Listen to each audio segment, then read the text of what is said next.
State speaking in Greensboro in just a few minutes. Yeah, hey, what's going on, Rob? How you doing, Fred man? Khalil, the sports team. We're going to just do it right now, Fred. So the Kennesaw State are waiting to speak to the media. You know how that is when you go on the road and that first round location. What do you have, like 8 teams at each side initially? 8 teams at each side initially, right? The first round games, first and second round games. So the winners this weekend will advance on to the Sweet 16. So bracket breakdown, man. It doesn't get any better. College basketball this time of year. College basketball this time of year is absolutely fun.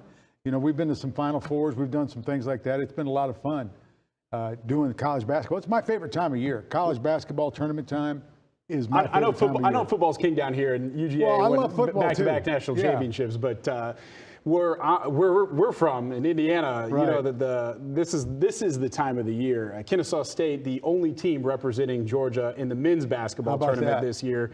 And they should be proud of what they've been able to accomplish. You know, I've seen that campus grow and seen the team and the program grow. I mean, that was a team that won NAIA national championships. So they've always been a good basketball program. They've got the relatively new convocation center up there. Yeah. And so it's just an exciting time for that school because it's the Hope Scholarship really has made that campus huge.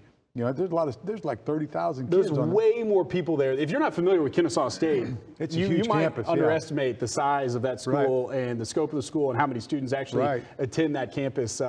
But it's something they should be proud of. It's not easy to make that next jump up to another level, competitively speaking, and even for programs that have earned that right, and they did. They did. And, you know, they're Division I. I mean, they play with, as Lefty Driesell said one time when he took Georgia State to the NCAA tournament, you know, they asked him what it's like being a mid-major, and he goes, mid-major? I've never been mid anything in my life. He goes, I got as many scholarships as the other guy. You ask Georgia if we're mid-major. Ask Georgia Tech, because they beat Georgia and Georgia Tech that year. So that's what's the beautiful part about quote-unquote mid-majors is they don't really view themselves that way. They just go. They get players, and actually a lot of those schools can get players that the big Power 5 conferences can't, you know? Right. So that's interesting. All right, well, just like the men's tournament, the state of Georgia only has one team in the NCAA women's tournament, the tradition-rich Georgia Lady Bulldogs. Here are your 4 seeds for the women's tourney. How about this? 27-3 Indiana. The women's team at IU, Rob, doing real well. They've usually not been very good. No, they have not. Purdue is the one that's really been the bell cow in women's basketball. I mean, they've got a great program there. 27-4 Virginia Tech. Unbeaten South Carolina. Dawn Staley, the coach there, 32-0. And in Georgia's region, 28-5 Stanford. So the Bulldogs are a 10 seed. They will face off against Florida State tomorrow in Iowa City. Now, if the Lady Dogs can win that one, they'll likely face an opponent, a very good one, in Iowa. But the Georgia women are no stranger to tough opponents. I mean, they played #1 South Carolina twice. Obviously, they're both in the SEC East, right? The Iowa matchup's tough because Caitlin Clark plays there. She is like a scoring dynamo. You know, and women's basketball in Iowa has been huge for a long, long time.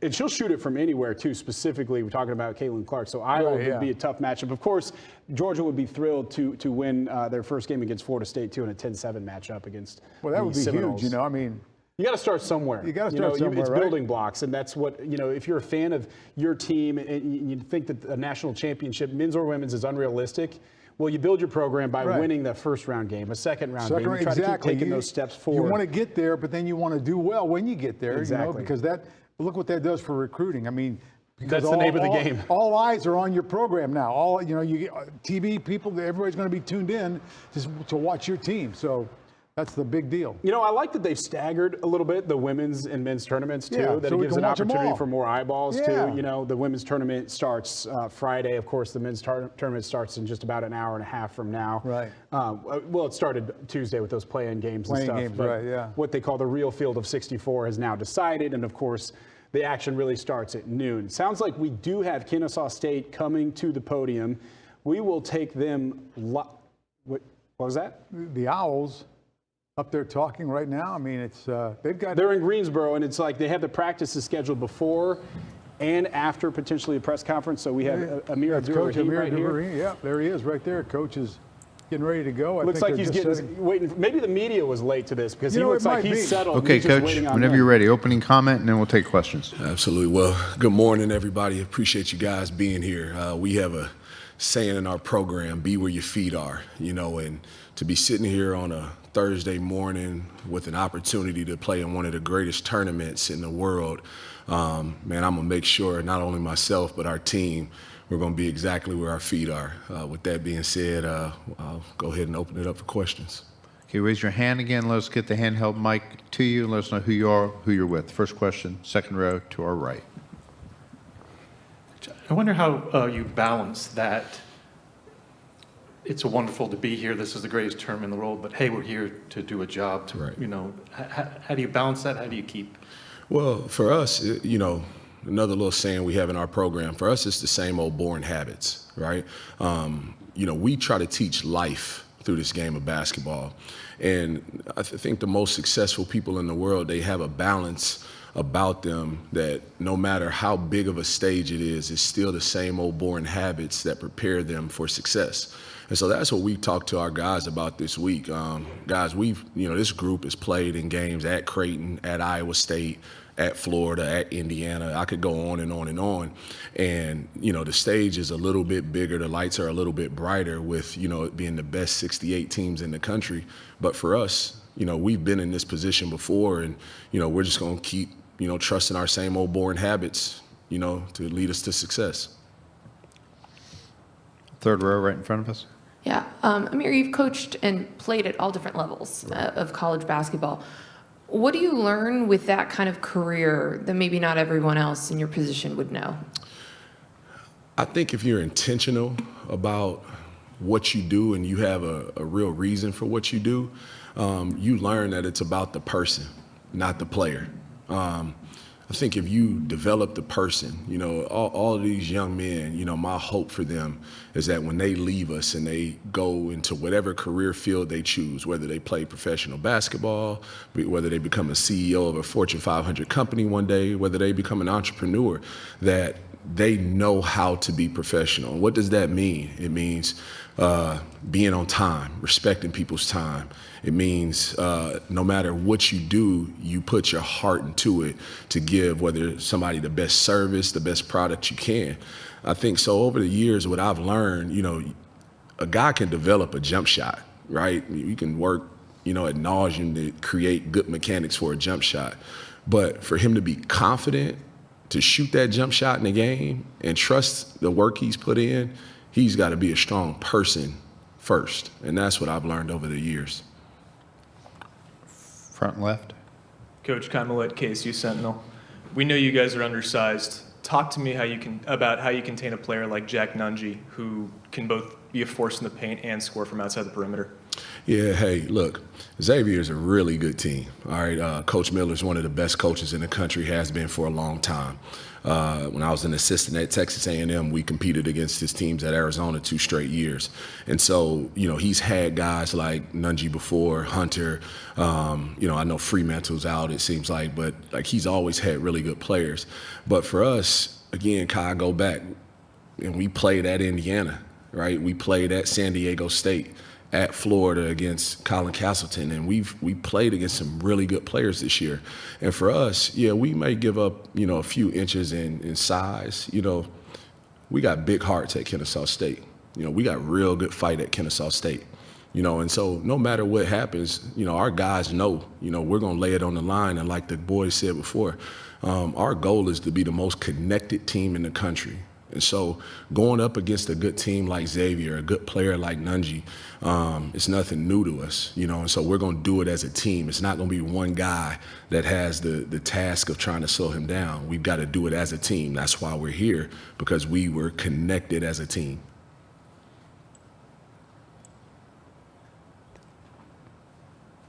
Third row.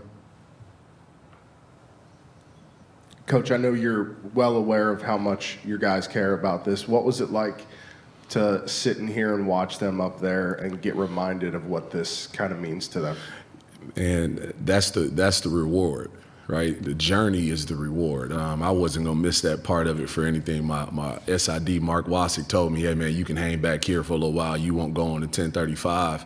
I remember Terrell Burden as a freshman when he wouldn't talk.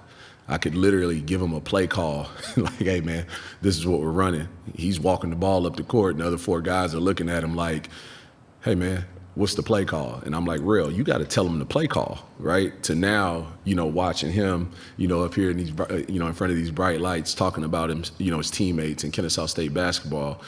Chris Youngblood is a really confident kid, right? Just naturally, it's who he is. But to see him, get a little bit nervous, up here in front of these, like that's the reward, So it's been really cool just watching these guys grow, watch them become men. People talk about how much coaches help players. Man, I'm probably the luckiest coach in the world. And I mean that because I have kids, who, when I was a first-year head coach, man, you think you know what you're doing. You have no clue. Your patience isn't very good. And these kids have allowed me and my staff to coach them in every way possible. And the thing I'm most proud of outside of our team GPA over 4 years being a 3.0 is we've kept our core group in a transfer portal age. We hadn't lost them.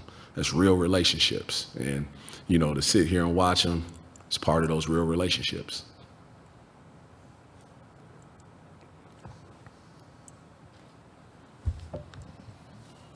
Sorry. No, you're okay. I'm just curious, though, the team you started this season with is probably not the team you have now. What have you seen change? What has that progression been like? Yeah, from a basketball standpoint, you saw the change become normally, when we started the season, say a timeout comes, they're waiting for us to come in the huddles and tell them, hey, these are the adjustments we need to make. This is what we need to do, so on and so forth, even all the way down to the play call. Now, when we come in the huddles, I'll probably have to sit there and wait about 45 seconds for them to get done talking, right, about the adjustments, what happened on that last play, what they need to clean up. And Terrell, again, for a guy that I could give him a play as a freshman and he wouldn't call it, to now, hey, coach, what do you think about this? Let's look at this play right here. Chris got it going, or DeMond's doing a really good job. Let's go with this. Hey, real, call it. It's your team. You got it. So that's been the coolest part about this group, growing together. They have been really connected. Third row. What was it like growing up with 12 siblings? Yeah. Competitive, really competitive. Everybody knows about my older brother Sharif and his playing career, and man, he's probably the best man I know.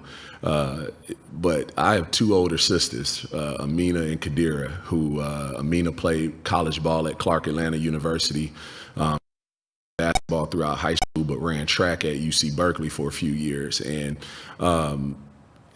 Sharif was always bigger than I was, so it wasn't a whole lot of playing one-on-one against Sharif, right? But my sister Kadira, when we lived in California, she would come pick me and my little brother up, take us to the park, and she would wear us out. And I'm talking about, when I say wear us out, like I'm going home and I am steaming mad because, one, it was, I'm young, I couldn't beat a girl, right? But she was my sister too, and she rubbed it in your face. So, growing up in our family, it was really competitive, but you also had built-in cheerleaders. You had built-in support. No matter what you were doing, man, good or bad, you were gonna have, a lot of love after whatever game or track meet or whatever it may be. It was awesome. Wouldn't trade it for the world. Front row. Coach, what can you guys look to accomplish in this final practice? Again, Kai, man, I hate to sound like a broken record, man, but again, it's just same old boring habits. I want to say this, like in part to that question. Xavier, you think about their program. It's not just this team, right? They have a tradition, in college basketball that you could put up there with anybody. Right, I'm sure they're going to have a ton of fans traveling, but you can go back to when Coach Miller was there the first time, or Coach Mack, or whoever it may have been that has coached that program. There's a certain toughness that comes with that program. And that's the one thing we've made sure to share with our guys this year is that, or this past week is that, you know, when we go into this game, yeah, we've played against tough teams before, but this is their brand. This is who they are, and we're at our best. So when we go out here today, you know, I know some teams come in here and they just kind of, it's light, you know, we're going to get after it. You know, we're going to prepare because it's the same old boring habits we've had all year. Doesn't matter where we were, whether it was on the court in Greensboro Coliseum or in a ballroom in Louisville, Kentucky. We came to prepare. We prepared for the game, and, you know, we let the chips fall where they may after that. Any other questions? You know, Okay, thank you. You got one in the back. Just one back here, I'm sorry. Hey, Coach. This is Daniel Myrick from Pronova Sports. Can you tell us about this journey? You've already touched on it a bit, but the journey from your first year, there were some struggles, to now you're making the NCAA tournament, lots of bright lights. Like, what have the challenges been? What are the steps you've had to take to get here? That's a great question. First, I was just telling a buddy of mine the other day, you know, if the challenges of a job don't take it. Right. And when being from Cobb County, I went to high school 15 minutes from campus. I remember when Kennesaw State was 2 buildings and it was Kennesaw College. Okay. To now we have 43,000 students. We're an R2 research institution. And I mean, we're rocking and rolling in Kennesaw, Georgia. But that first year, you know, the challenges, we live in this and work in this microwave kind of culture now in collegiate sports where, you know, administration and, you know, they want it to happen like now, okay? And the truth of it is, it's like Stephen Covey says, it's the law of the farm, man, right? You got to plant the seeds, you got to water it, you got to cultivate it in order to reap that harvest. And so, you know, coming from where we had to set a culture, set a foundation, set a standard, and going through that process, you know, even in that 1-win season, I tell people we won that year because Terrell Burton and Armani Harris are the 2 guys who've been with us, you know, all 4 years. They knew what our standard was going to be, so they became the storytellers to Chris Youngblood, Kason Jennings, Brandon Stroud, so on and so forth. And so the challenges were they were challenges, right? But I was really blessed to have a great AD in Milton Overton, a really cool president in Pamela Witten who hired me, and now Kathy Schwag, who believed, who saw what we were doing, not only on the court but in the community, in the classroom, on campus. And the truth of it is those challenges are what shaped us. Those challenges are what allow us to be here today. And people ask me, hey, would you change anything? The only thing I would change is my patience, but I wouldn't change anything about it because you have to go through those things to do something special and be in a special place like we are today. Anyone else? Okay, thank you, Coach. Go Owls. Go Owls, there you go, huh? Looks like he's having fun, doesn't he? Well, he should. I mean, come on. He's in the NCAA tournament. It is so fun to be a part of in any way, shape, or form, whether you're a volunteer, you're covering it, whether you're a coach, you're a player, you're a fan, you're a student of whatever school that's in it. That's it, yeah. Well, we want to welcome you back into the Atlanta News First studios. The bracket breakdown continues. Of course, we were just hearing from Coach Amir of Kennesaw State, building a great program there. I mean, to see what this program's been able to do in such a short period of time, really exciting for them. You know, I remember all the way back, Tony Engel, who's in the Kennesaw State Hall of Fame. I mean, he started that program, and they started NAIA, then Division III, yep. Division II, now Division I, and it's huge. You talked about how many kids are there on campus, but I mean, it's really just unbelievable how Kennesaw State has grown, and to see them in the NCAA tournament is outstanding. It's great. Right. The school you're talking about growing. It's amazing. And of course, the basketball program going right alongside it. Yep. So we're joined now by Atlanta News First sports reporter Emily Gagnon. Emily, I know you spent a lot of your week talking with Kennesaw State, been covering this team, and of course, you're traveling on the road with them as well. What are your impressions? Listen, Coach Amir, I don't know if you guys noticed when you watched that press conference, but he took every single question. He sat there, waited patiently, because that's just the kind of man he is. He has showed so much poise through this process, and you want him and his program to be successful because he is just so kind to everyone around him. But guys, I want to take you back to 2010.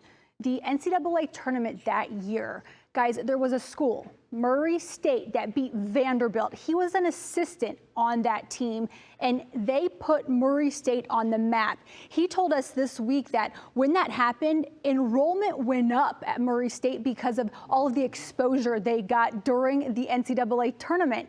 And you know what? He said the same thing could happen at KSU. Enrollment could go up once they play tomorrow against Xavier. So he's like, this is so much more than just us. This is more than the basketball team. We're doing it for the whole university, which I think is pretty cool.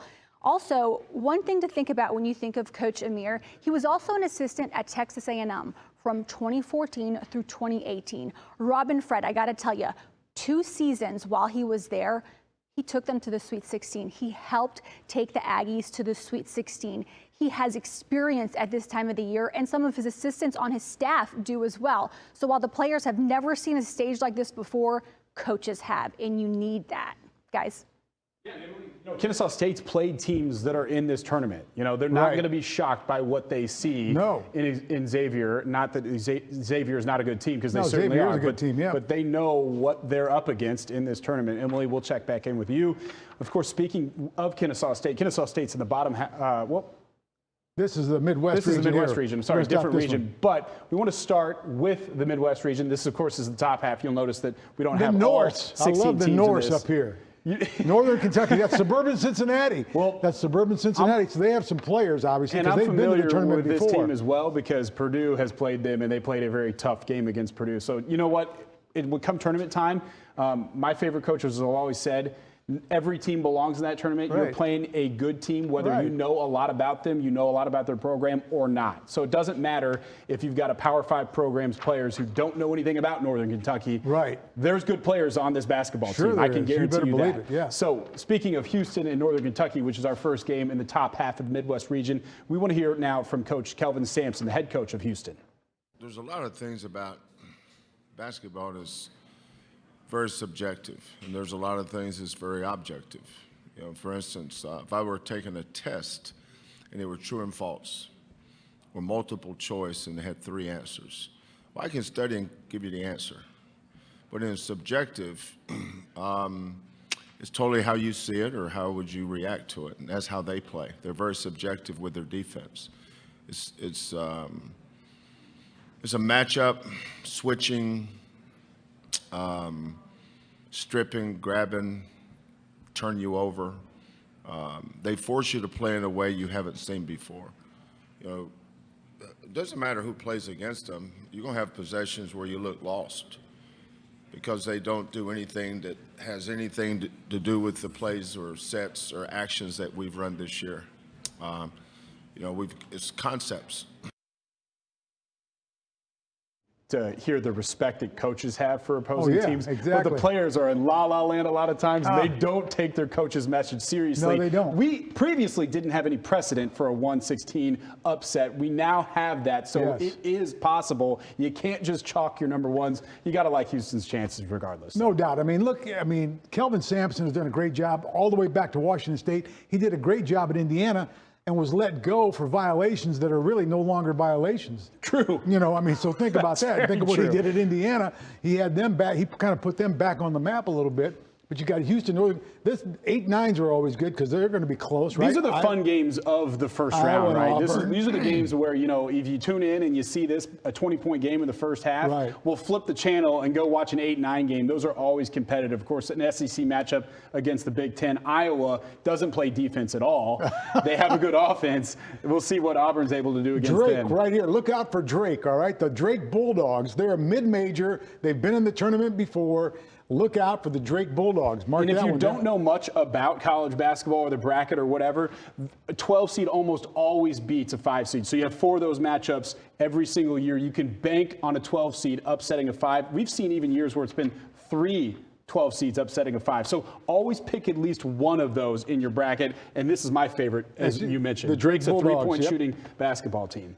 Indiana taking on Kent State, my alma mater right there, IU, the Hoosiers, the 4 seed taking on Kent State. Kent State's going to be dangerous for them, though. Mid-American Conference, you know, it's going to be I think they're going to be a hard out. It's going to I've heard a lot about Kent State as it being a good basketball program. I don't know much about their players, but it seems like they could be a tough out for IU. But of course, IU has one of the 5 best players in the country, in Trace Jackson Davis. So you'd like to think they'll be able to figure that win out. But look what the committee does. All right, excuse me, I didn't mean to interrupt you there. But look what the committee does.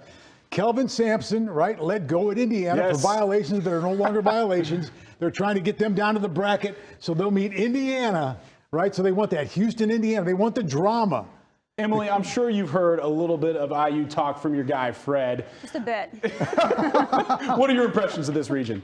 Well, I've got my eyes on Auburn because I'm always watching the SEC, and those Tigers have lost 9 of their last 13. They appeared to be decent when the season first started, and obviously they are up against an Iowa team who, Rob, you said, doesn't play much defense, but the Tigers need to find a way to get on a roll. They need to go on a run, because right now at 20-12 on this season, it just seems like they've lost steam here towards the end of the year. And Bruce Pearl, I mean, I believe that man can take this team anywhere. Guys, one last thought before I send it back to you. They're playing in Birmingham, okay? Alabama is too. Is that a dream matchup for everybody that's going to be there? Eventually down the road, Auburn and Alabama playing in this tournament, that would be something. It makes sense that Alabama was rewarded to be playing in Birmingham, but Auburn gets that nod, and they're not even a very low seed. So, but again, the committee, as Emily said, the committee, they want the drama. They want the possibility of an Auburn-Alabama matchup in Birmingham. That would be absolutely huge, as Emily said. No matter who your team is, there's almost never a part or a region where all the rest of the teams are completely unfamiliar with each other. There's always ties to each other, which makes it a lot more interesting. So this is the bottom half of the Midwest region, led by this one. See, I like Pitt in this one. I don't know why. I think that's going to be a little bit of an upset, too. See, Iowa State, to me, I feel like if in doubt, and you don't know much about the teams, they played in the Big 12, the best conference in college basketball this season, and they are battle tested. They've beaten teams like Kansas. They've beaten Texas. So there's an opportunity there for Iowa State to make a little bit of a run based on the competition they've played. Xavier, of course, Kennesaw State, we've mentioned. Look, would we love for Kennesaw State to win? It would be. It's going to be tough. Of course we would. But Xavier has 5 players that average in double digits. So they're a well-balanced team. They're good. The Musketeers, and they're a good program. Right. They've been a good program for a long time. They have. They've been a good program for a long time. A&M and Penn State. Penn State made a lot of noise in that Big Ten tournament, man. You better watch out for the Nittany Lions, man. They made some noise. Well, you know that as a Purdue man. They've got a big guard. They've got a big guard who can back other guards down. He is an absolute matchup nightmare. Texas A&M. A lot of people thought they should have been rewarded with a better seed, but because they didn't have a very good non-conference, they end up here with a 7 in a matchup that they would prefer not to have seen in the first round. So I have Penn State, and I like them a lot. Colgate out of the Ivy League won't have a chance against Texas. In fact, I picked Texas to go all the way through to get through my bracket. We're going to show that bracket, but there's a little bit of a teaser for it. We want to hear now from Texas head coach Rodney Terry. Wow, we got a really tough matchup with Colgate. Matt has done a great job with this program there. I think this is a 4th straight NCAA appearance in a row. And older team, a lot of guys that played in the NCAA tournament. They played in a lot of big games over the past few years. This season, beat Syracuse this year at Syracuse. You're going to get a team that's going to take care of the basketball, play with a great pace. One of the best shooting teams in the country. Could put a lot of pressure on us defensively to get back and sit down and guard. But a really, really good ball club that we're going to have a great challenge with. Texas has been through some stuff this year too, right? Chris Beard was an up-and-coming coach, and he was coaching at his alma mater after taking Texas Tech to the national championship a few years ago, ultimately losing to Virginia in that very memorable championship game. And so that just shows you how good Texas is, because they've continued to play well even without their head coach, and that's why Rodney Terry is leading that ball club. Let's send it over now again to Emily. Emily, what do you think about the top, or I should say the bottom half of the Midwest region? I'm still wanting to talk about that Texas-Colgate game. Texas enters the tournament on a 4-game winning streak after winning the Big 12 championship. And Colgate, I mean, guys, listen, they've won 9 straight. I know they don't play, in a big conference like the Big 12. They play in the Patriot League, but they won the league to be able to enter this tournament. So yes, I absolutely think Texas is going to win it, but I do look forward to watching that game. And just like Fred, I have Texas going all the way. I know we're going to take a look at my bracket in a second, but not winning it, but definitely playing in that championship game, guys.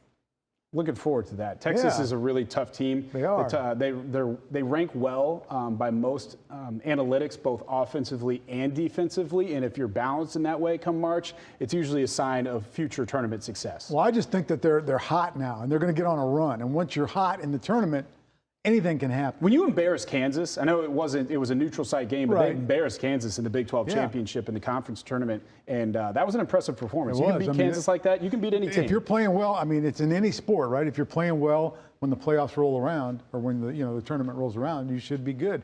Moving on to the South region. South region, there you go, man. The Crimson Tide. The number one, Texas A&M, hyphenated Texas A&M, right? So we got the Corpus Christi. Yeah, Corpus Christi. So this is not the Texas A&M main campus we're talking about. However, they have been in the tournament before as well. So this is not a program necessarily to take lightly, but I think Alabama, being the number one seed, as talented as they are, they have been, I think, probably the most consistent team in college basketball this season. They seem to show up night in, night out. They can win multiple different ways. Of course, led by their stud freshman, Brandon Miller, who's run into off-the-court troubles this season, as has a former teammate of his who's no longer with the program. You know, there's a lot to break down there. We will refrain from that for the moment. But certainly Alabama is a team not to be messed with. Maryland, West Virginia. Now, these are two old rivals. These two have been rivals for a long time. When Maryland was in the ACC and West Virginia was an independent, they've been rivals for a long time. They've played in multiple sports for years and years.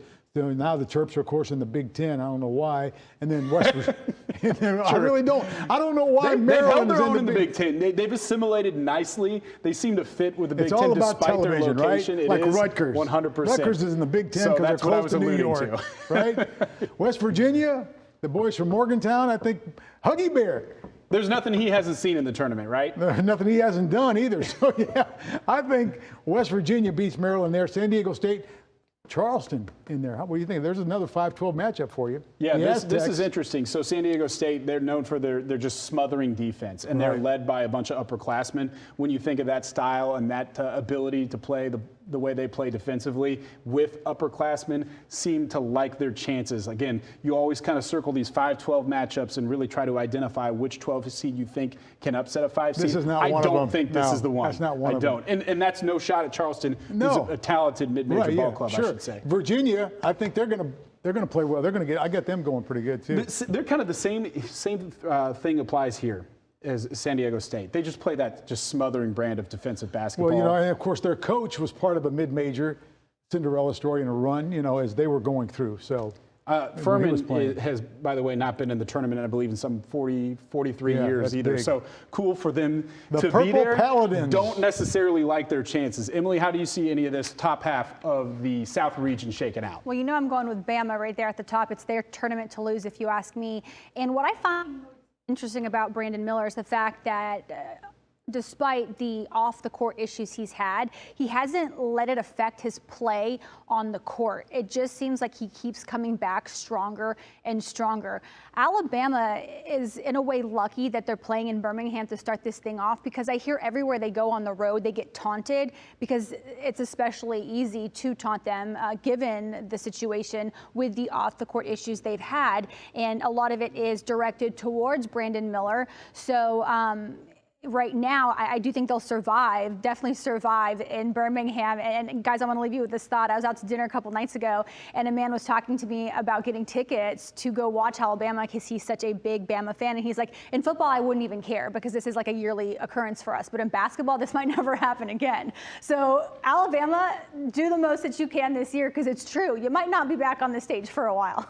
I mean, I think historically speaking, you're absolutely right about that. Man. However, the fact that they landed this really likely top 5 or maybe even top 3 NBA lottery pick. Right. And Brandon Miller says, hey, why not be able to do that again next year? I mean, they should. But you're right. When you're a 1 seed and you've got the opportunity, you got to try to do. They've been a tournament team years ago. I mean, they were a consistent tournament team, and they've gone through some tough times. But, they're back, and they're back big time. Right. Well, Colin Sexton went to Alabama just a few years ago. Yeah. So they've had NBA talent even recently, and then their team kind of took a downturn, and thus Nate Oates comes in, and obviously they're having pretty immediate success. So let's break down the rest of this region. The Blue Jays.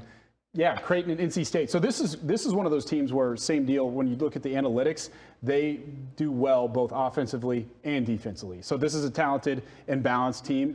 But NC State's a dangerous. See, here's why. Yeah, they play ACC basketball, so it's not like they're not prepared. Right. So that's the thing. When you come out of if you're a lower seed, but you come out of the Big Ten, you come out of the ACC, you come out of the SEC. Look out, man. Because and swap these numbers. Right. And you might feel like, you know what, Creighton's primed here, but the fact that NC State knows that they're not as viewed as favorably as Creighton, and the background that they have is like, hey, let's go take care of this mid-major. Then Baylor, I think Baylor's going to roll here because this is the campus that we'd most like to visit, but Santa Barbara, California. But Baylor, I think, rolls on that one. Big 12. You got to go again. When in doubt, if you don't know the other team, pick a Big 12 team. Missouri, Utah State, Missouri now SEC, obviously. Utah State. I think you go with Mizzou there. U of A, baby, the Wildcats. What do you think? I think Arizona's one of the best teams in the country this year, and they can do it in a variety of different ways. They have big guys, they have guards, they can shoot. And let's want to hear now from Arizona head coach Tommy Lloyd. For me, it's simple. I think basketball is best when it's a shared experience. I think it's best when teammates are enjoying each other's successes and they're not fighting each other for individual success. And that's something that I think organically happens in our culture. And our guys love playing for each other. I think they love playing for big moments as a group. So, I mean, it's fun. It's what makes the job enjoyable. And you can see that, obviously, Coach Henderson in Princeton, it's synonymous with team basketball. I mean, you literally, and somebody asked me the other day, is Princeton running the Princeton offense? And I'm like, yeah, they run the Princeton offense every year, no matter what they're running, because it's the Princeton offense. It's not, and you could see, them play. And I even know Coach Carrill, had a special relationship with the Sacramento organization. So it's kind of cool to see how everything kind of comes full circle for both programs to be here in Sacramento. So Coach Tommy Lloyd talking about team ball there. Pete Carrill, he did it right there at Princeton. They did that forever. Obviously smart kids, going to play smart basketball, going to be conservative, going to slow it down as much as they can. Which is an interesting matchup. So you talk about the athletes that we know Arizona has, the future NBA players on Arizona versus, but this is why the tournament's beautiful. This is not the NBA. This is not a 7-game series. Arizona dominates Princeton in the 7-game series. Right. But when it's one game, you 20-minute halves, they're going to slow it down. Or anyone can get it done. I don't like their chances against Arizona. No, I think U of A. What do you think, Emily? I'm looking at Baylor, and for anybody out there watching us who might not like basketball, but you like good storylines during this tournament, and there are plenty. One started yesterday. Grand Canyon, which we will get to eventually, they flew out to Denver for their matchup, and wouldn't you know it, none of their uniforms were on the plane. Okay, they didn't make it. So Baylor, you might want to cheer for them because they came to the rescue and offered Grand Canyon their backup uni so they could practice last night. The connection between Grand Canyon and Baylor, well, the two head coaches are brothers. So the older brother who is, yes, no, this is real. Scott Drew is the head coach at Baylor, and he offered his younger brother, Bryce, I wanted to get their names correctly. Bryce, he was a good player, man. He offered up the backup uniforms so Grand Canyon could practice. So they're not Baylor, but they wore Baylor uniforms yesterday. I mean, how about that? I mean, I love that. So Baylor, I'm all for you this year. I really am. I like that. I like the camaraderie. I think that's really cool. I mean, it really is. Like, you know what's cool about that too? There's a million stories like that. Not necessarily somebody lending their uniforms, but there's so many logistics that go into the NCAA tournament. Something's bound to go wrong. Right. And you see one team helping out another. Of course, it's more than a little bit of one team helping out another. As Emily mentioned, it's one brother helping out another. And brother. Grand Canyon, is such a great story as well. The Lopes, the Antelopes, the late Paul Westphal actually took them to a national championship when they were NAIA, and they've grown and become. The campus is now a global campus, but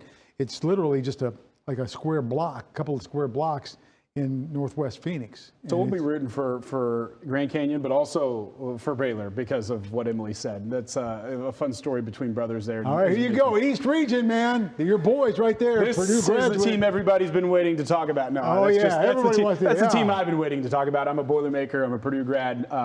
And I'm nervous as heck about them. You know, they're one seed, but I just. You should be. They make you sweat it. Everybody who watches sports and is a big sports fan, they have a relationship with a team that just makes them anxious by the way they play, right? And that's what Purdue is for me. They are a one seed. Do I expect them to lose in the first round? I certainly do not. No. But they have been prone to not being able to break a press. So if you've got guards and their average height for this team is so much smaller and shorter than Purdue. So it's going to be one type of playing style versus another. We got the National Player of the Year, 7 feet 4 inch, Zach Edey. That's right. Against a bunch of guards who are going to try to speed them up. And roll, press baby. them, and we'll see. Yeah. You know, I don't know. You know, you've got an alum coaching, right? One of the Matt Painter, Matt Painter, right? There's a guy that. I'm just glad that a 16 has beaten a 1 before. So if Purdue were to happen to go down, you wouldn't be the first. It wouldn't be the first. It wouldn't be the first. Purdue's not going down. Come on. No, I don't think as much as I'll root against them, they're not going to go down. Come on. All right, so Memphis, Florida Atlantic. I mean, I think people are penciling in Memphis already. Yeah. To face Purdue. Sure, of so course. I think that's the play. That seems to be what everybody seems to be talking about. How about Duke, Shire? The Oral job Roberts. he's done there, huh, Duke? So I heard somebody say the other day that they have gone 17-1 with their current cast. So this is they've had injuries and some guys in and out of the lineup this year. But when they have all of their guys, they're 17-1 on the year. So this is one you want to look out for. As a 5 seed, Duke, you don't think of as a 5 seed very often. Right, but they're probably a lot better than that. And then Tennessee, Louisiana. How about that? I don't know. So they don't have their Raging point, Cajuns, and these guys they don't have their point guard, Tennessee. So they've been good the past few years, but they're without a point guard. So if you're looking for a potential upset game to pick, the unlucky 13, or even if Tennessee moves on, you like the winner of that game maybe to beat Tennessee. I don't think Tennessee can go as far as they were expecting. I think if Duke wins, I don't think that's going to be a big upset. I mean, if they knock off Tennessee, they'll probably be favored.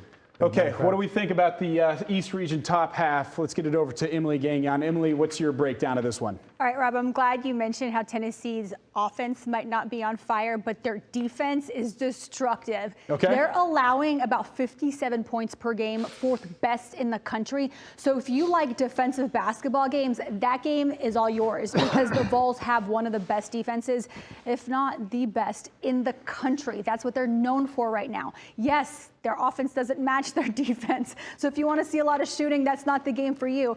But I agree with you, Rob, when you say the Vols might not make it very far, but I definitely think they're going to make it out of that first round. And you're going to see some very competitive, physical play from the Vols, especially if you like the SEC, you'll be watching that game. So that's the one I will be eyeing.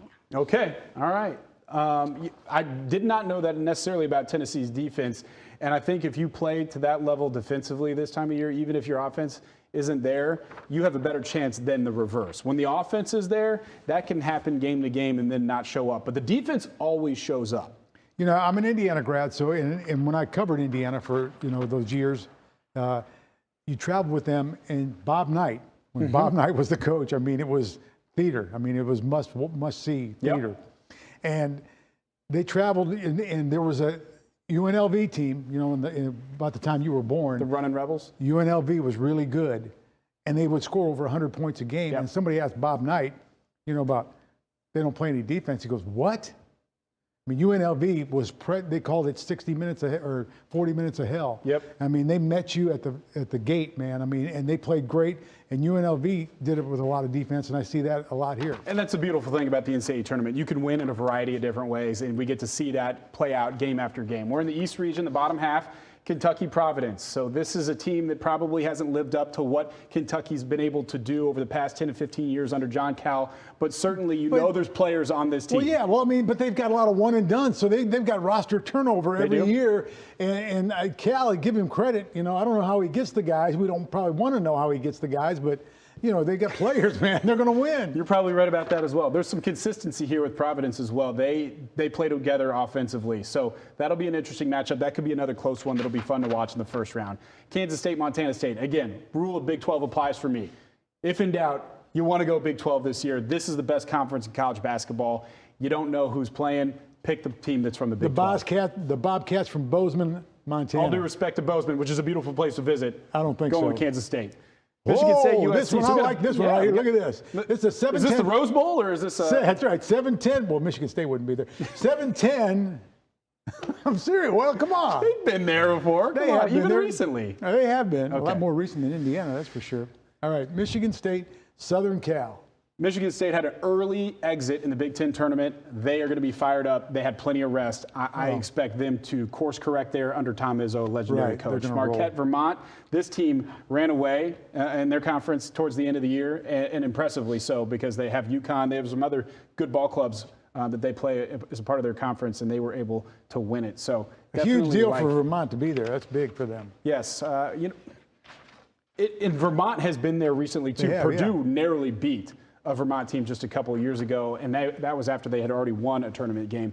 Let's send it back over to Emily Gagnon with her breakdown of this section of the bracket. Coach Tang, the head coach at Kansas State. Guys, he used to be an assistant, and when Trae Young played at Oklahoma, I don't remember which school he was an assistant for, but Trae Young went up again at Oklahoma against one of his teams. So this week when Trae Young did his bracket, you want to know who he put as his winner of the bracket? Kansas State. He has Kansas State winning the entire tournament. So Trae Young, the NBA superstar for the Hawks, says KSU is taking it all, and he has a ton of respect for Coach Tang because he said when he was at Oklahoma, it was a very tough game that he had to play against him. That's good information. I mean, Kansas State, they're a tough ball club. And they've had tradition. I mean, they've been good in the past. Bruce Weber, and then they had Frank Martin before that. Bruce Weber, that's they've had runs under each of these guys. Totally different coaches too, which is no doubt. interesting. But yet, what has remained the same is the style of play Kansas State brings to the table. We are now in the West region, the top half. Kansas, #1 versus Howard. So we have some information. Apparently, Kansas is going to be without Bill Self for that first round game. Right. You know, we just mentioned how Texas was without its head coach, permanently dismissed its head coach, and they really were not hurt by that seemingly whatsoever. You like to think Kansas won't be dealing with the loss of Coach Self in terms of what the likelihood of them winning against Howard will be. We want to hear now from Kansas head coach, the interim head coach, or for this game at least, Norm Roberts. Maybe just some perspective on how difficult it is to defend a national title. Well, it is difficult, but you know, the tough thing is that when you're at Kansas, I shouldn't say the tough thing, the good thing is when you're at Kansas, you're always getting everybody's best shot every single time you play. So it's just added on to us being national champions and those things. And we haven't really talked about that a ton. What we've talked about is staying in the moment and playing for now. This is a different team. What we accomplished last year was fantastic.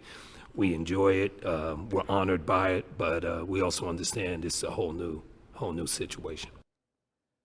So Bill Self been sick, had some chest tightness, so he's been hospitalized. Actually, so he's missed some games, and that's that's going to be Well, when tough. you talk about Kansas, when you have these programs that are repeatedly having success, there's usually some consistency on the coaching staff, and Norm Roberts is a known commodity to his players and to KU, so you don't expect that to show itself necessarily in the first round. Of course, something to continue to monitor, though, if Bill Self remains out and not able to coach his team. So that'll be interesting. Arkansas, Illinois, another great 8-9 matchup, man. Another one. You got, Arkansas, Illinois, tradition on both sides.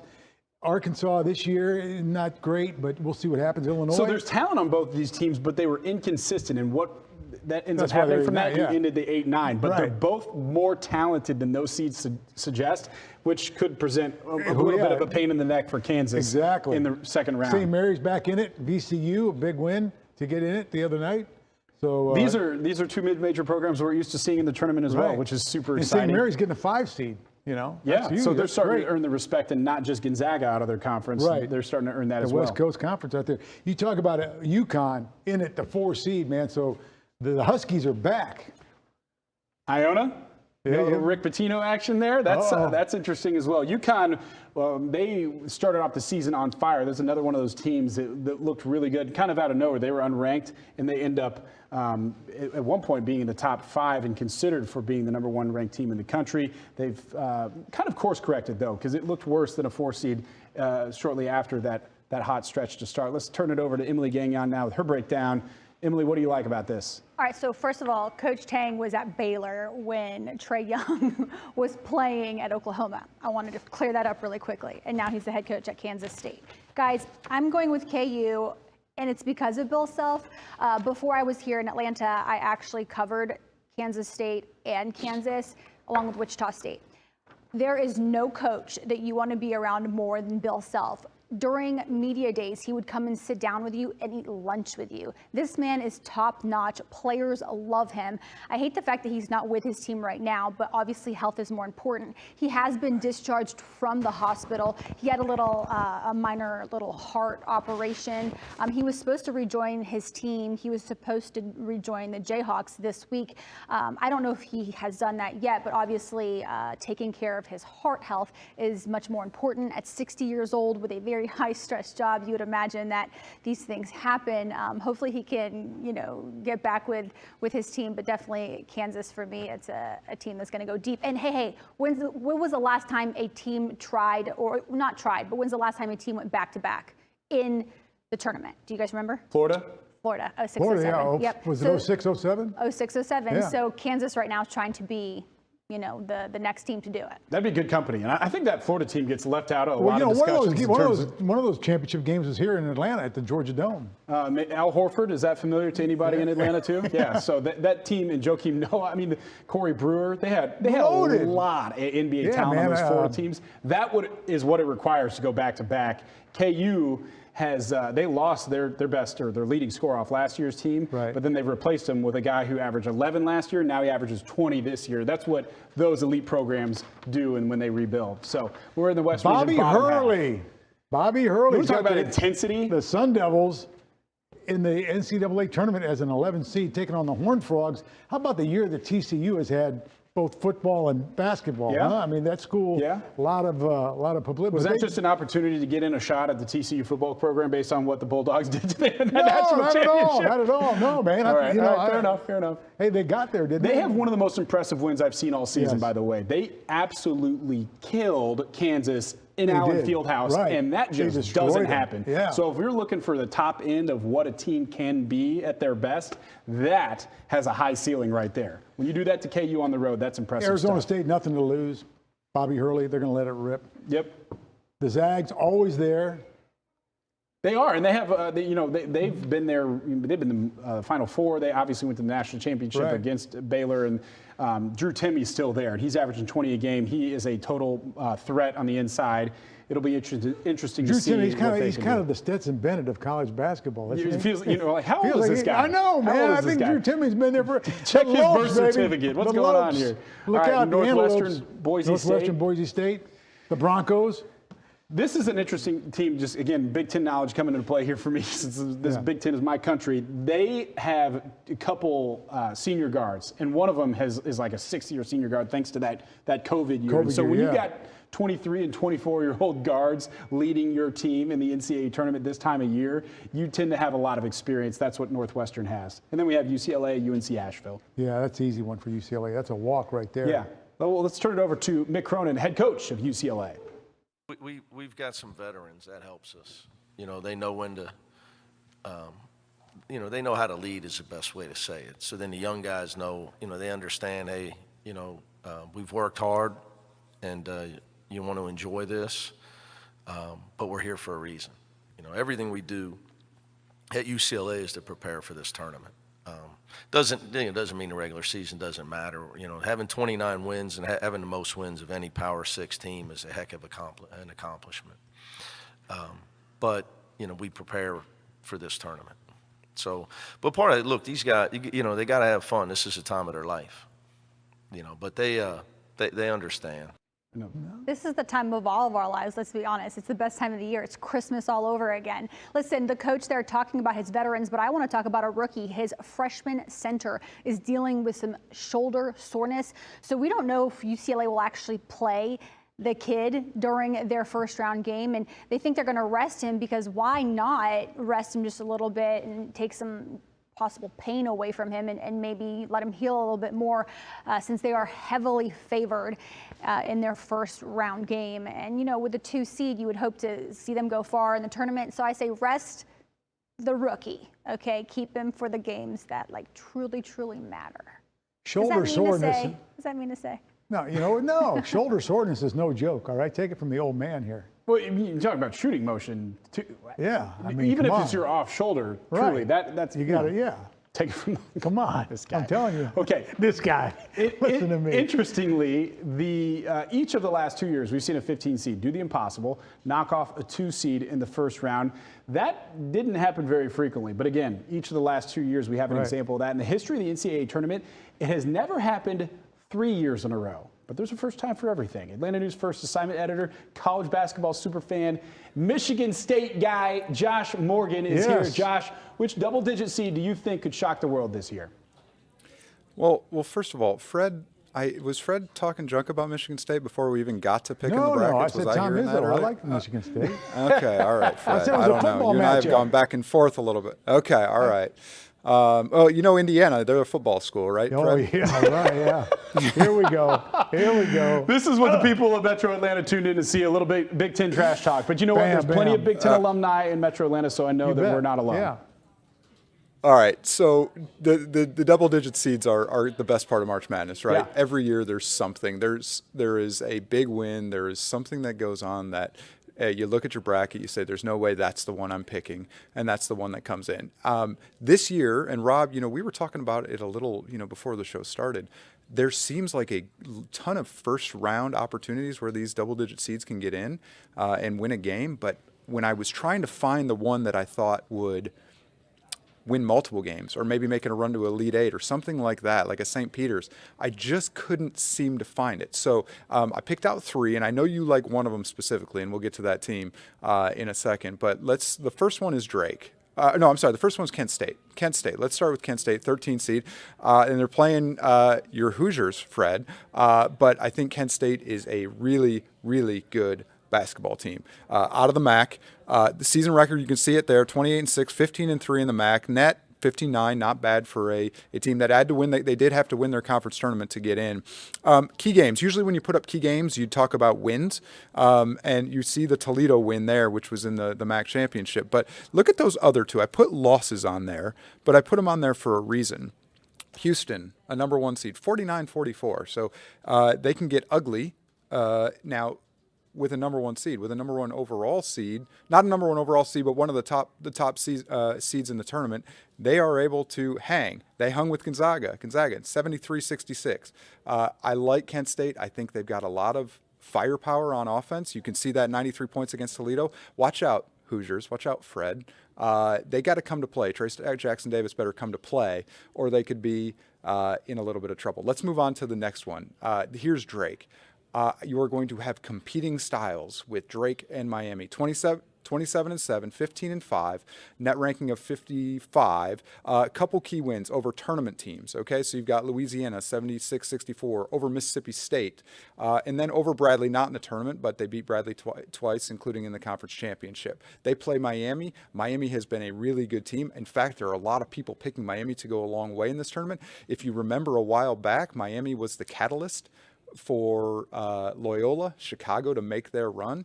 I think Drake, you will see a very smart senior-laden basketball team that is going to give Miami trouble. If Miami has trouble guarding, this is going to be a great basketball game. Last one, Penn State. I know you like this one. Rob, the Nittany Lions gave your Boilers all they wanted and more in the Big Ten championship game. They are hot. They shoot the 3. They don't have anything impressive on there outside of some of those wins over IU twice, over Illinois twice, over Northwestern twice. I think they've got a great chance against Texas A&M, who's a good basketball team. So those are 3 teams that I see that are very, very good. And so, those are the 3 I see. I don't know how you guys feel. Those are the 3 I see that can make a run, that they have a chance. And if they get hot, they could get out of that second round as well. Get it back to you guys. Yeah, Josh, I think if they get hot is like really the key phrase there, because both Drake and Penn State are really, really good three-point shooting teams. And at this time of year in March Madness, you see a lot of teams get hot and they just start knocking down those outside shots, and the game can be over in a hurry, even in the first half, for a seed that isn't as expected to beat another team. I have a soft spot for the MVC, and yes, it's a mid-major, and Greg Marshall, former Wichita State head coach, who I covered for a while, hated when we said anything about Wichita State being a mid-major, but Drake always played very tough. So I think there's something to it. And the MVC, I mean, listen, I really do respect that small conference because they know how to do things. Okay, so we've broken down the bracket. We've shown you the matchups, but of course, we got to show you what we think is actually going to happen. This is your bracket, and we're going to start to see you fill it out here a little bit. What do you think about the South region? Okay, so I have a feeling based on what you said earlier, you like Alabama a lot. Yeah, I pick a lot of SEC schools just because of my love for their college football in the SEC. So of course I went with Alabama, and I'll stick to what I said. Like this is their tournament to lose, and this is their time to shine. So if you're going to take advantage of it, Alabama, this is your year because Brandon Miller is not staying for very long. Nobody wants to see Alabama win the men's basketball tournament outside of Alabama fans. Let's do it. All right, you guys are going to have to help me out here. Maryland or West Virginia? I went with Maryland, and it's because of Patrick Quinn, one of our reporters. He went there. He loves Maryland. He told me all about them. He says they're the real deal. So I'm going with Patrick on that one. I really am. All right, San Diego State. I saw them play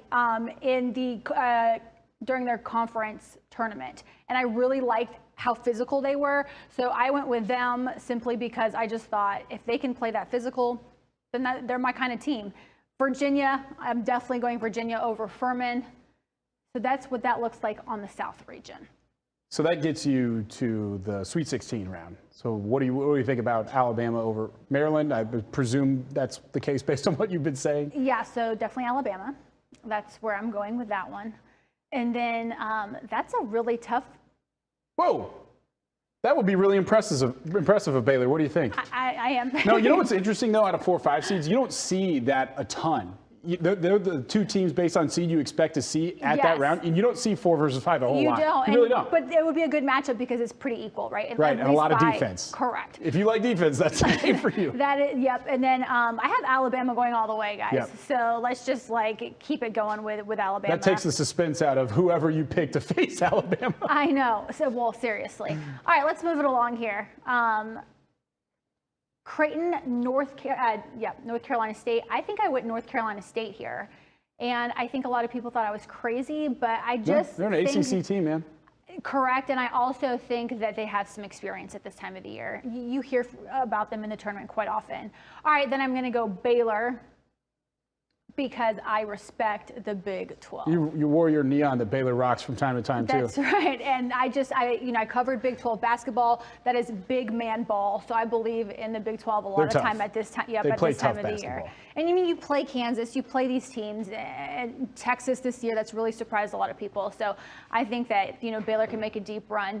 All right, then where are we at next here? Yeah, help me out. So Utah State over Missouri. I don't usually go against the SEC, but this matchup is so close to me. Yeah. I think it's going to be a very tight game, but I went Utah State because you have to have some upsets at this time of the year. And then I went Arizona against Utah State.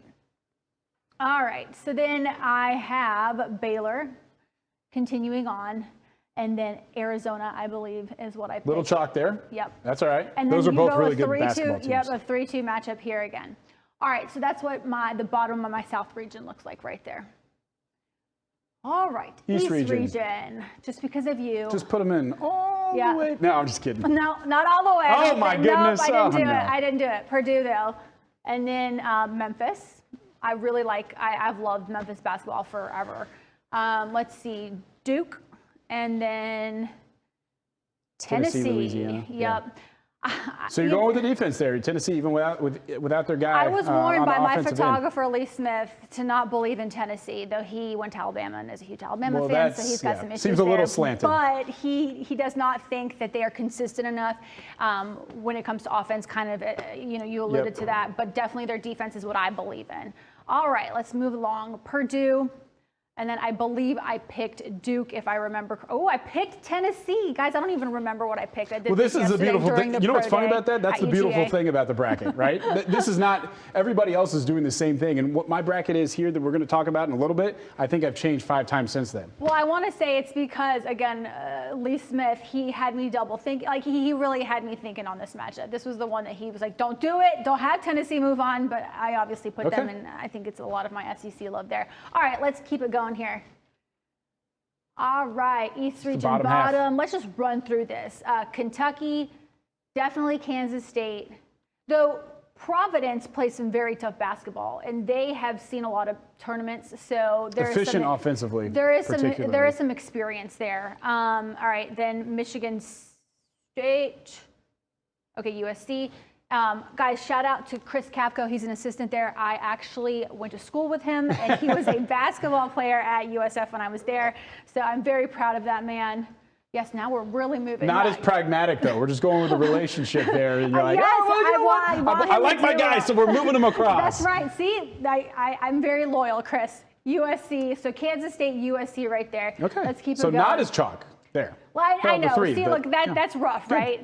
You would really have to. You'd have to beat 2 Marquette, which. I like it. But you know, it is what it is. I'm a loyal woman. Let's keep it rolling. Where are we going next? Another region, the Midwest region. All right, Houston, going to be hard to beat. Auburn, my love for Auburn sticks. Miami, because that's my favorite city. I know, guys. This is real life, right? This is how people pick the brackets. My mom. This is truly. People pick on colors. That's correct. Mascots. But that's why this time of the year is so special, because you can participate in something like this, and you don't even have to really like the sport. I love basketball, but I'm just saying, like, my mom does like 10 brackets. She 100%. gives them all names, and her reasoning is kind of like my reasoning right now. So I'm just keeping it real with you guys. There you go, Fred. I did this for you. Okay. I did this just for you. Well, you didn't go too far with him, though. Nope, I did not. All right. So then Houston and Texas. This will be the Sweet 16 after the round of 32. Let's keep it going. All right, still in the Midwest, bottom half. I believe I went Iowa State, Big 12 connection there.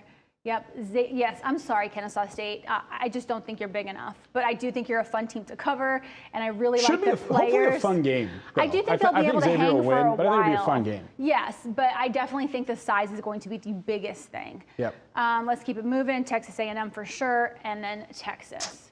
All right, and then over. That is where your SEC loyalty is coming into play. Until here. Then you got Iowa State and Texas, which is fun for the Big 12. So let's keep it going. We should almost be, okay, so Kansas, you guys already know. Region.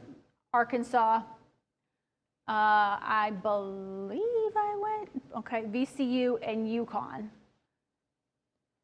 All right, Kansas, UConn.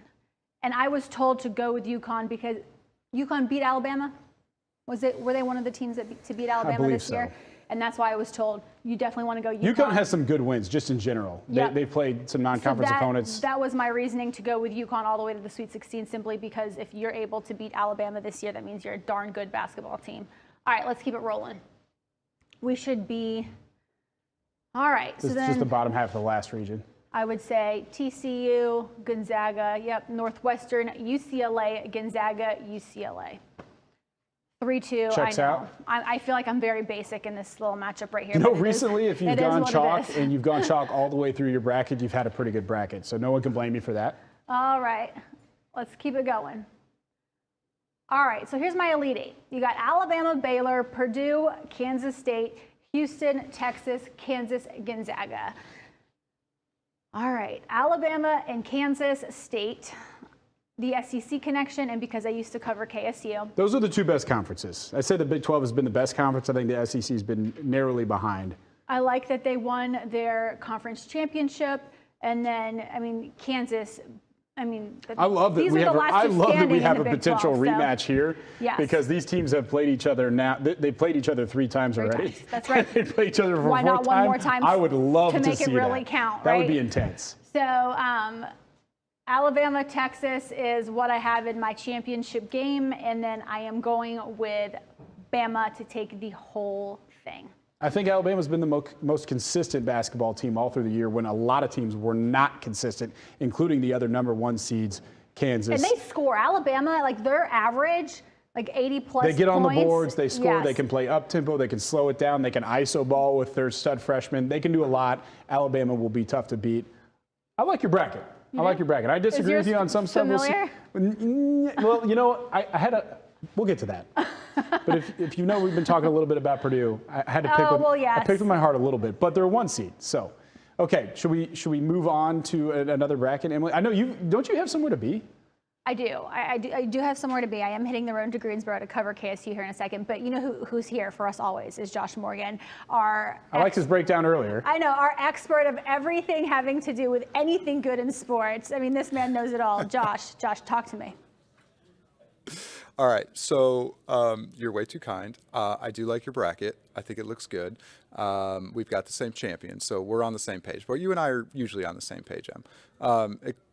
So let's jump into a couple of these facts and figures. So the tournament always comes up with incredible storylines. We talked about the double-digit seeds earlier, but storylines abound at this place. Now, a lot of people love not taking the number 1 seeds. It's kind of the fun thing to do is not take the top seeds. Let's take a look at some of these stats here. These are all from ESPN. I'm going to give credit to ESPN. They put together an incredible rundown of facts and figures, and one of those is about the number 1 seed. At least one number 1 seed has reached the Final Four in 10 straight tourneys and 14 out of the last 15.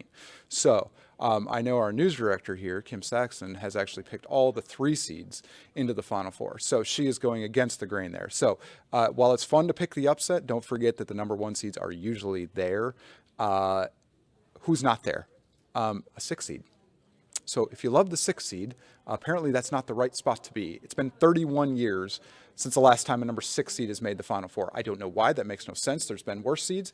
But if you're on the 6 line, if your favorite team's on the 6 line, maybe not a great bet this year. Let's go to the 7 or worse. At least one team seeded 7 or worse has reached the Final Four in 8 of the past 9 tourneys. So there is room for the Cinderella. We talked about it earlier, but just don't go with the Cinderella on the 6 line, I think is where we're at. So let's move on to some other facts and figures. Since seeding began in 1979, 71 of the 86 teams to reach the title game have been top 3 seeds. So again, you got to find that one diamond in the rough, but there's not going to be 2. There's not going to be 3. It's going to be the top seeded teams. These are the best teams in the country. They played all year to prove it. Very rarely is it a bunch of mishmash teams in the final or even the Final Four. Each of the past 5 champions have been number 1 seeds, and 12 of the last 15. Again, that number 1 seed's a number 1 seed for a reason. And finally, it has been 10 years since the last time the overall number 1 seed has won the title. So Alabama, you're on the clock. It's kind of like in hockey. The President's Trophy winner never seems to win the Stanley Cup. Alabama's on the clock, number 1 overall seed. Let's see if they can break that trend. Couple more. Let's go to the next one. This is title game stuff, again, from ESPN. No team has ever won a national championship after losing its first game in the conference tournament. Okay, so if your team lost their first game of the conference tournament, my Spartans, nobody has ever won the national championship. So I'm hoping my Spartans can break the trend. Next one. Florida is the last school to repeat as champion. We talked about the Gators, Al Horford, Joakim Noah, those teams, it just doesn't happen. In fact, no defending champ has passed to the Sweet 16 since those Florida teams. Finally, a number 5 seed never won the championship. Interesting note there. It just is what it is. 5 seeds, you got a lot of good basketball teams. It is the only top 8 seed that has not won a championship. So interesting note. 3 more before we go. These are all about, some conference stuff here. The Big 12 is trying to become the first conference in 30 years to win 3 consecutive national titles. Baylor, Kansas. Now you've got Kansas again. Texas is an opportunity. The ACC has had at least one team reach the Sweet 16 in all 37 tournaments. But the creme de la creme of the ACC, North Carolina, not here. That's going to be a tough draw there, although I think Duke will do it. And it has been 23 years since a Big Ten school won a national title. Those were my Spartans in 2000. 26 years since Arizona in the Pac-12. So a lot of stuff at play, some facts and figures to think about as you make your last draft of your bracket. Let's see how it goes. Back to you guys. Some good stuff in there, Josh. Some really good stuff. It doesn't doesn't speak well for my Boilermakers coming out of the Big Ten or your Hoosiers, because the Big Ten has had a rough go of it, as has the Pac-12. You think, where are these teams coming from? Exactly. If no team in the Big Ten, mid-majors make some noise because I mean that's what they do. The Big East, some teams that you don't think of as bigger schools or football schools or proud athletically as a whole have some really good basketball programs. So not good news if you're a fan of the Pac-12 or the Big Ten. Fred, let's get into your bracket. Okay, I got Bama going in here, no problem there. We're going to move on. West Virginia going to knock off Maryland. San Diego State, they're rolling. Virginia, Tony Bennett, they're doing great. Alabama, Virginia there in that one. So that's what I've got. And I've got, let's move on to the next one. I'm going to go with, who did I go with here? The Blue Jays, I thought I did. Then the Baylor Bears, Mizzou, Arizona. I'm going U of A. U of A is going to be strong. And I got Creighton. I've got the Blue Jays in the upset. Hold on a second. So again, I like this. So you're not going. So initially, Emily's just going straight through with a chalk, which, as Josh mentioned, will do you well in bracket pools. Well, sure, you might get more points. You might win more money that way. But what's the fun in that? I like that. So you're going to be able to root for Blue Jays. Okay, yeah. All right, that's good stuff. Let's move on now. We're going on to the East region. I've got your Boilers going. Memphis. This is going to be a great matchup right here. Duke, Tennessee. I got Tennessee knocking off Duke, and I got Purdue going there. So. Okay, so no Duke love here. Is this an indication of how we feel about Duke, or do you really? No, that's true. Yeah, I think so. The East region, I got Kentucky beating the Friars. Kansas State, going to be good. Southern Cal, Marquette, and I've got K-State and SC. That's the exact same thing Emily had in that, one as well. So you're in good company there. That's we're going to move on. All right, Houston, the Cougs, man, they're going to be tough to stop. The Hawkeyes, I think, are going to knock off Auburn. I've got my Hoosiers down there, big one right there. And I got, this is the matchup everybody wants. They want to see Kelvin Sampson and Indiana, right? You know I look for every opportunity to root against the Hoosiers, but I sincerely hope they make it to the Sweet 16 so we can have a Kelvin Sampson, Indiana. That would be awesome to watch. And I, no, not necessarily. Honestly, knowing a lot of IU people, I would enjoy them because they don't feel so fondly of Kelvin Sampson. You know what? And really, he did a lot of great things for that program. He did but generally speaking, you talk to him, Fred, and they don't really like him. Well, you know what? It's too bad because, the things that they busted him for are no longer violations. Right. You're not wrong about that. He just wouldn't stay off the phone. He wouldn't stay off the phone. He was just calling recruits. He's just calling recruits. You're coming to me. Come on, coming to me. Let's go. When you were allowed so many minutes or so many phone calls, and he was get off the phone. Yeah, okay. Right. Okay, so I got Houston and Indiana. I got the Cougs going there. All right, so here we go. Iowa State, the Cyclones, X, A&M, Texas. Okay. I got X and Texas. All right. There. So, yeah, I got. That would be a fun matchup. That would be, wouldn't it? Xavier, Texas, that'd be good. That'd be good. Xavier would be a good one. The Musketeers, all for one, one for all. All right, Kansas and Illinois, and I got Kansas and UConn going down there. Arkansas, I got Illinois, St. Mary's, UConn, Kansas and UConn. All right, let's move it on. Next one. Kansas and UConn. That's the pick for the. Here we go. I got the Lopes, the Antelopes from the west side of Phoenix. That's my big upset there. TCU is going to beat Arizona State, and then TCU and UCLA are going to meet down the road. TCU and UCLA. Again, I think TCU has the best win in all of college basketball this year at Allen Fieldhouse. So my Elite Eight. How about that? This is going to be a good one right here. So I've got your Boilers. Look at that. I got your Boilers in there. You got some love, dude. Yeah, well, you respect the rivalry. I'm going, there it is. Texas, UCLA. So a couple of 2 seeds there. So hold on a second here. Yeah. Arizona, Virginia. These are 2 totally different teams. I mean, we got defense here. We got NBA talent all over the floor. Right. You like Arizona. I got U of A going there. Yeah. Even the smooth talking Tony Bennett. Yeah, no problem. I got you. This is not Green Bay. Okay, so we got Arizona right there, and I got Purdue, the Boilers. Boiler up, Boiler down. But then I got Arizona knocking off Purdue, and I've got Texas knocking off UCLA.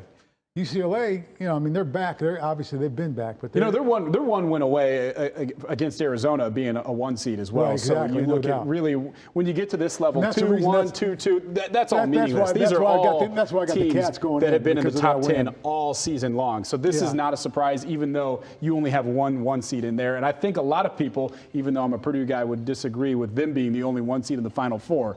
But again, when you're talking these top 3 seeds all the way through. These are teams that interchanged in the top 10 the whole year. I've got Arizona, Texas. I've got Texas right there beating Arizona in the national championship. These teams could easily both be 1 seeds. Like I said, each probably 1 win away from being a 1 seed if things go their way. So I got Texas doing it. I think that would be a super, super fun national championship. I'd also love to see this matchup, even though I hope that Purdue would beat Arizona in that one. I like your bracket. So we'll see right there. We'll see Arizona, Texas, and I got the Horns. Hook 'em. Got the Hook 'em Horns winning it, even without their head coach, which is crazy. So they've been. Let's go. What do you got, Rob? Let's see it. Okay, I've got Alabama, of course, the #1 seed, beating them. Texas A&M Corpus Christi. I'm going Big Ten here. This team has been super inconsistent, although they do play in the Big 12, and you don't blame them for that because there's a lot of good teams that they've lost to. San Diego State, I like the defense. Furman, they haven't been to the tournament in 43 years. I just completely just blindfolded, was like, you know what? Let's go with the Paladins, huh? I like it. I just like it. You know, I think it'll be super fun. You think that team's going to play free? They've never been there. It doesn't matter. It's all. That would be a bracket buster because look at gravy. Virginia, man. I mean, I do, and a lot of other people got Virginia going a long way. So that would be a bracket buster. Listen, and I respect the program, obviously, but they don't have the same guys, the same talent as they had those years where they've made significant runs. I feel like they're getting love to be the #4 seed after playing in the ACC in a down year. So I've got Alabama beating San Diego State, staying with a 1 seed there. I think Alabama has the best player in all of college basketball in Brandon Miller, and I think that's going to go a long way. I do think San Diego State will put the clamps on Alabama, so that one will be a grind, but I'm going with Alabama there. Let's check out another region here, or the bottom half of this region. So I've got Creighton and Baylor. I've got Utah State and Arizona. This is going to be a super fun matchup of offense. This game could be near 100 for each team. That'll be a really fun one to watch. I do like Utah State. I like Arizona. I like Baylor, and I like Arizona beating Baylor. Oh, wow. Okay, wow. U of A to beat Baylor. I think that's what I had as well. Yeah, I mean, it's not. I mean, look, we got a 2 versus 3 seed there, but I think that certainly the Wildcats, as I mentioned, 1 win away. If they had swept UCLA, they'd be a 1 seed. They'd be repping the Pac-12 as a 1 seed. Let's move on. All right, what do we got here? Well, you know how I feel about this, so I'm just going to move Purdue all the way along there. Memphis, Florida Atlantic. So everybody, just speaking as a Boilermaker fan, everybody has been talking about just like, forget this game's even happening. Memphis is here. That's how everyone's treating it. Memphis is talking about Purdue already, Memphis fans. I think Florida Atlantic has an interesting basketball team, and if Memphis overlooks, and we know how equally matched these 8-9 seed games are, so I'm just going to go against the grain by picking Florida Atlantic. They're the Owls, aren't they? They are the Owls. The Owls. Yeah. So the Owls might be in so there. maybe Kennesaw State doesn't win their first round game, but I'm picking another Owl to win their first round game against Memphis. I like Duke. And I like Louisiana with the upset over Tennessee. Again, I'm going off of the fact that they don't have their playmaker, their guy leading that offense. So they better hope the defense shows up, like you and Emily have been saying about how strong they've been defensively, or else they could be looking at a 13-4 upset. By the way, that does not happen a whole lot. So I'm going with Louisiana over Tennessee there. We're moving on. Kentucky over Providence. That's really not a shock to anybody. Of course, Fred Campagna would disagree with me being the Providence guy that he is. Kansas State, Michigan State, Marquette. So you guys had USC, but I'm going with Michigan State here. Did I have SC beat Michigan State? Yeah, you did. You sure did. And when I said that was the Rose Bowl and you were hating on Michigan State, both for football and basketball in this case. I wasn't hating on them. Go on now. I'm just kidding. So Kansas State, Marquette, not a surprise in the bottom half of the bracket to see chalk there probably.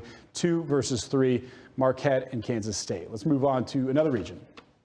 The Midwest. Yep, this speaks for itself, except for Drake and Kent State. Now, Fred, I am speaking a little bit emotionally here when I talk about Kent State and IU. But what's interesting about this is I think that either one of these teams can just keep moving on down.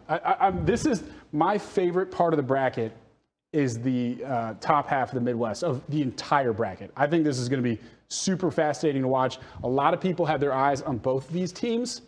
Miami might be without its big guy. Drake is a 3-point shooting team. Kent State has a lot of good players, and there's some Indiana-Kent State ties there as well, with their head coach for Kent State, former assistant for IU.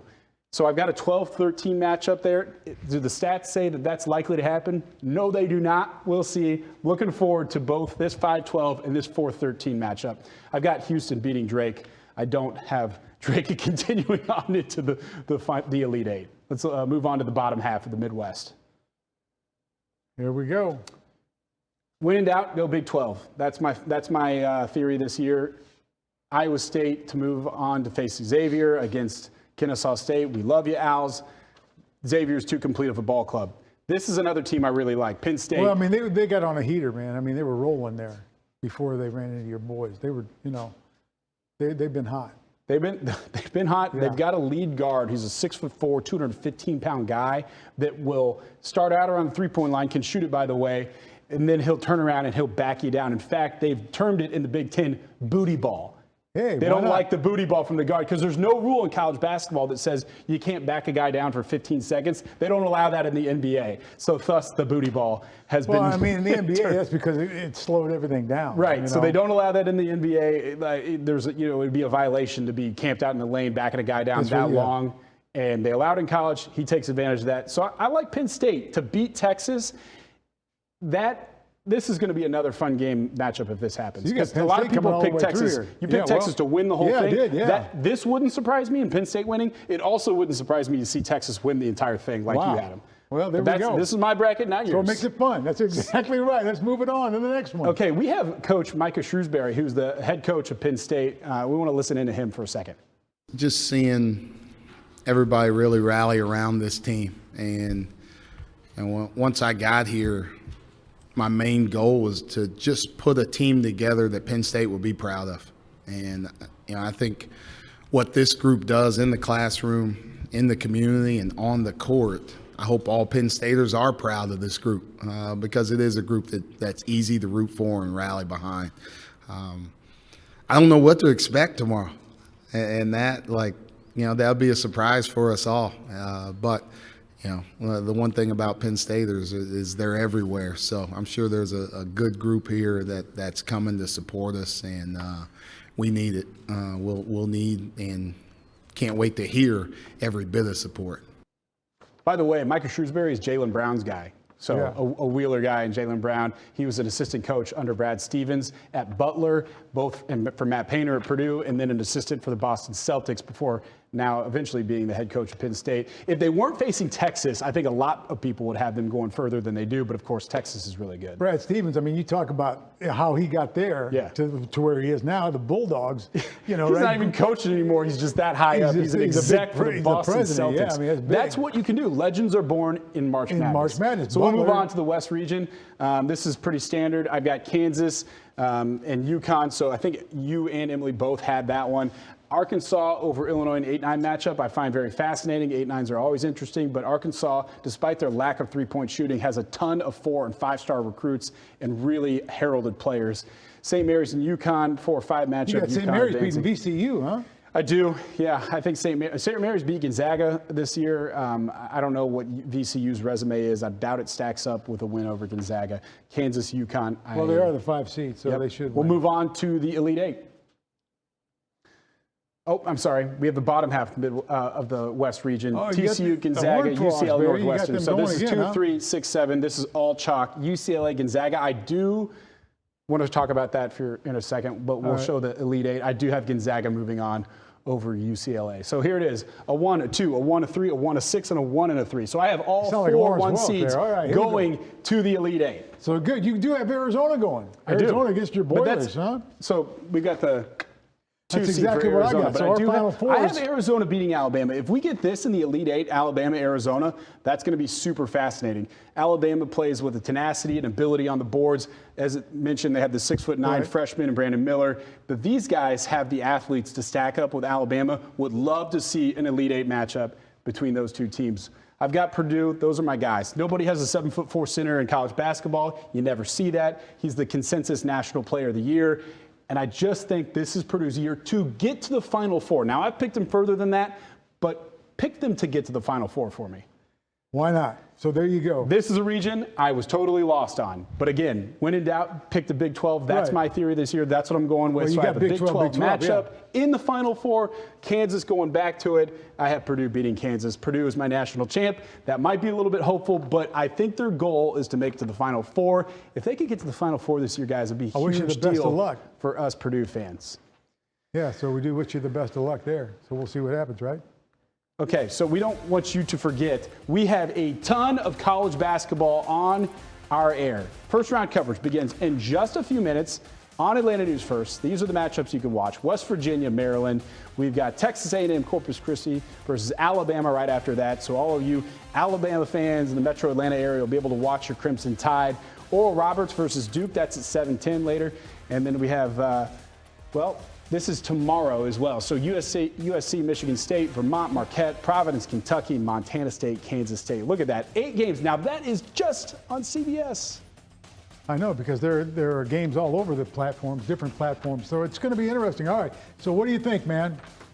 Look, I'm just so emotionally tied up into this, and it's hilarious because we're talking about kids, really. I mean, they're mostly legally adults, but it's such a fun time of the year to get wrapped up. I doubt I'll watch a single Purdue game sitting down. I'm going to be standing the entire time, Fred. I cannot take it. I mean, I'm obviously, Mike Woodson and I were on campus at the same time. Yeah. He was here with the Atlanta Hawks. He was the Big Ten Player of the Year. Woody's my guy. So I'm saying, go Hoosiers, baby. Go Woody. Go Hoosiers. Let's go. Good luck to your Boilers. Okay, well, we're fired up, as you can tell, for March Madness. It's going to be fun. Watch it all day long. Yeah, tune in, strap in, 12 hours of college basketball. Thanks for watching.